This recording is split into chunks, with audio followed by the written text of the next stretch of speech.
გამარჯობა. მორალური ზიანი. როდის ანაზღაურდება მორალური ზიანი და რა შემთხვევებში? ხშირად ვაწყდები ხოლმე ასეთ მითითებებს, რომ აუცილებლად მოვითხოვ მორალური ზიანის ანაზღაურებას, რომ დაგეკისრებათ ჩემთვის მოყენებული მორალური ზიანი, რომ და ასე შემდეგ და ასე შემდეგ. ქართველმა კანონმდებელმა მორალური ზიანის ანაზღაურების საკითხზე მხოლოდ ორი მითითება გააკეთა და აი ამ ორი მითითების საფუძველზე შეგვიძლია ჩვენ ვიდაოთ მორალური ზიანის ანაზღაურების შესახებ. პირველი არის, როდესაც ერთი ადამიანი მეორე ადამიანს ცილს წამებს და აი ამ ცილის წამების სახელისა და რეპუტაციის შელახვის შედეგად ადგება ადამიანს მორალური ზიანი და მეორე არის ისეთი შემთხვევა, როდესაც ადამიანს მიადგა ისეთი სახის ზიანი, ფიზიკური მათ შორის დაზიანებები, რომლის შედეგადაც ის ხანგრძლივი დროის განმავლობაში განიცდის მორალურ და სულიერ ტანჯვას. ახლა რას ნიშნავს ეს მეორე? პირველ შემთხვევაში რეპუტაციის და სახელის და ღირსების შემღავლის შემთხვევაში გასაგებია. ახლა მეორე თუ არ არის გასაგები, დაწერეთ კომენტარებში და შევეცდები უფრო დეტალურად მოგაწოდოთ ინფორმაცია. ახლა რაც შეეხება ფიზიკური ზიანიდან გამომდინარე მორალურ ტანჯვას, მაგალითად, აი დელიქტების ვიდეოში რომ ვისაუბრე, მაგალითად ავტომობილის შეჯახებაზე, იგივე მაგალითს გავაგრძელებ. მაგალითად წარმოვიდგინოთ ადამიანი, რომელიც არის სპორტსმენი ან მოცეკვავე. ცეკვავს ქართულ ცეკვებს. აქვს გასტროლები, მიდის, მოდის.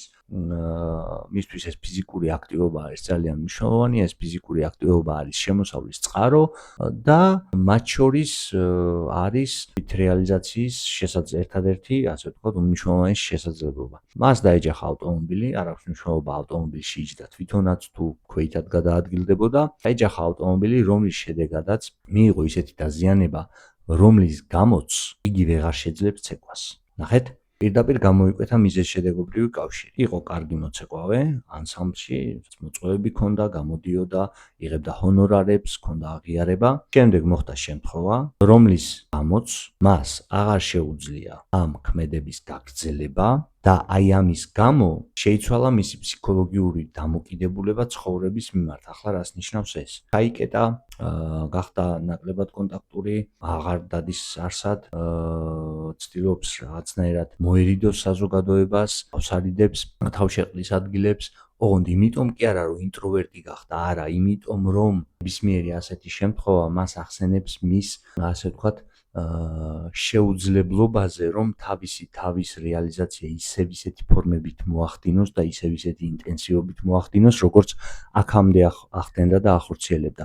აი სწორედ ეს არის უკვე მიზეზშედეგობრივი კავშირიც, დენადობაც და აი ეს სულიერი და მორალური ტანჯვა, რომელიც გახანგრძლივებული არის დროსა და სივრცეში. ასეთ შემთხვევაში შეიძლება მორალური ზიანის ანაზღაურებაზე ვიდაოთ. თუმცა აქვე მინდა გავაკეთო მოკრძალებული მოსაზრება, რომ სამწუხაროდ ჩვენი სამოქალაქო კოდექსი ძალიან ბევრ ისეთ საკითხს არეგულირებს, რაც შეიძლება პირდაპირ თუ ირიბად მიდიოდეს მორალურ ზიანთან, მაგრამ სამწუხაროდ რატომღაც თავის დროზე ქართველმა კანონმდებელმა გადაწყვიტა, რომ ესე ჩვენ ქართველ ადამიანებს ეს მორალური ტანჯვის უნარი არ გვაქვს, იმიტომ რომ მორალური ზიანის ანაზღაურების შესაძლებლობა მხოლოდ აი ამ ორ შემთხვევაში განსაზღვრა. სხვა შემთხვევებზე რატომღაც თავი შეიკავა. თუმცა მორალური ზიანის ანაზღაურების საკითხი ძალიან მნიშვნელოვნად შეიძლება გამოხატულიყო და გაშლილიყო საოჯახო და მემკვიდრეობითი ურთიერთობების მომწესრიგებელ ნორმებშიც.